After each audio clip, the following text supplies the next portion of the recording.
Tinututulan ng ilang guro ang 6 na oras na teaching duty na pinag-utos ng Department of Education.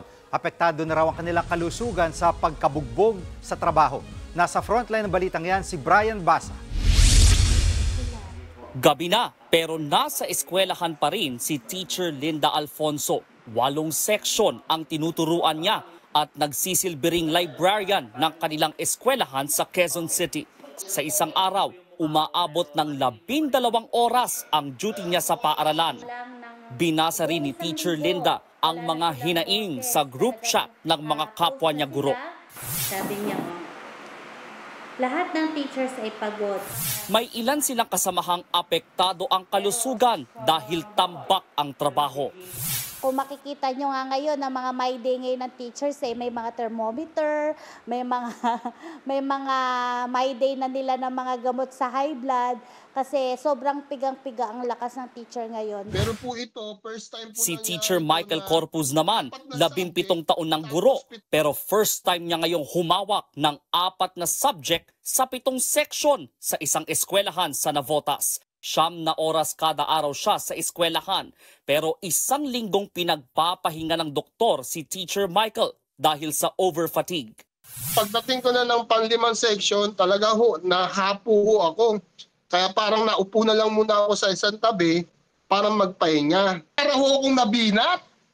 Ay, sinasabi ko sa inyo, pagdating ko rito ng bahay, ang init ko eh.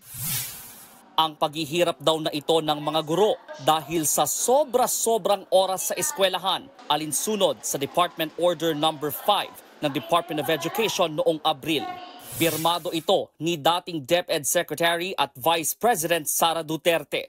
Nakasaad sa utos na 8 oras dapat ang bunuin ng mga guro sa eskwelahan kada araw.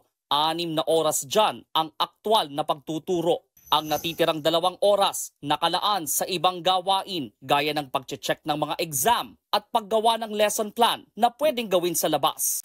Ayon sa Teachers Dignity Coalition, taliwas ito sa Magna Carta of Public School Teachers kung saan nakasaad na hindi dapat lalampas sa 6 na oras kada araw ang pagtuturo. Wala raw magawa ngayon ang mga guro kundi humawak ng maraming klase para lang masunod ang 6-hour teaching duty ng DepEd. Hindi rin daw kinonsulta ang mga guro kaugnay ng DepEd order. Yung matatag curriculum, binawasan niya nga actually, no? Binawasan niya yung klase ng mga bata. Dahil nga mas mababa yung oras ng klase ng mga bata, no? Nagkaroon ng napakaraming sections na hawak yung teacher. Ayon kay DepEd Secretary Sonny Angara, mahigpit na ipatutupad ang 6-hour teaching duty, pero pakikinggan ang hinaing ng mga guro. Minsan wala daw pahinga. So dapat importante din yun na nakakapahinga yung teacher at hindi dire-diretso na 6 hours dahil siguro alam niyo na rin yung 6 hours coverage, napakahirap po nun. Nagbabalita mula sa Frontline, Brian Basa, News 5. Mga kapatid, Jiggy Manikad po, iba na ang may alam at may pakialam sa panahon ngayon. Para sa konkreto, kumpleto at komprehensibong balitaan sa Frontline, mag-follow at mag-subscribe sa social media pages ng News 5.